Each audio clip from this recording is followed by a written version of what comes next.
হরে কৃষ্ণ। মৃত্যু কিভাবে হয়েছিল জানেন? যখন ব্রহ্মা প্রথম সৃষ্টি করেন তখন এই পৃথিবীতে মৃত্যু বলে কিছু ছিল না, যার ফলে জীব জন্ম নিতেই থাকে এবং একটা সময় পৃথিবী পুরো সমস্ত জীবে ভর্তি হয়ে যায় এবং এই জীবের ভার পৃথিবী একটা সময় আর সইতে পারে না। তখন এই সমস্যা থেকে বাঁচতে ব্রহ্মা স্বয়ম্ভুব নামে এক মনুকে সৃষ্টি করেন এবং সেই মনুরই পুত্র হচ্ছে রুচি।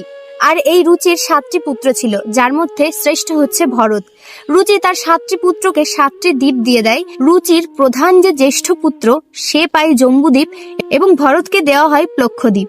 কিন্তু ভরতের ইচ্ছা ছিল জম্বুদ্বীপ পাওয়ার, যার ফলে সে সমস্ত কিছু ত্যাগ করে মিহির পর্বতে গিয়ে তপস্যা করতে থাকে।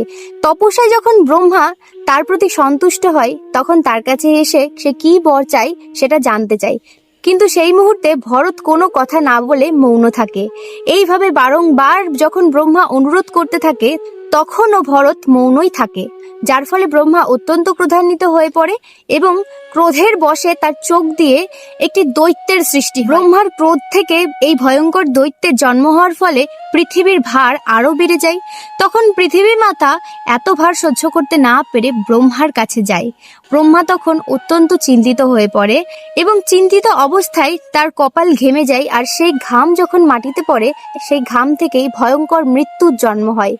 ভীষণ দর্শন সেই মৃত্যু জন্ম নেওয়ার পর সে বলে, আমি সকল পৃথিবীর জীবকে দণ্ড প্রদান করব। তখন ব্রহ্মা স্মিত হেসে মৃত্যুকে বলে, এই পৃথিবীতে পাপী ও পুণ্যবানকে হিসেব করে তারপরেই তুমি দণ্ড দিও। সেই থেকে কিন্তু জন্ম মৃত্যুর সহাবস্থান হলো। বিষয়টি আগে থেকে জেনে থাকলে অবশ্যই জানাবেন কমেন্ট করে। হরে কৃষ্ণ, হরি বল।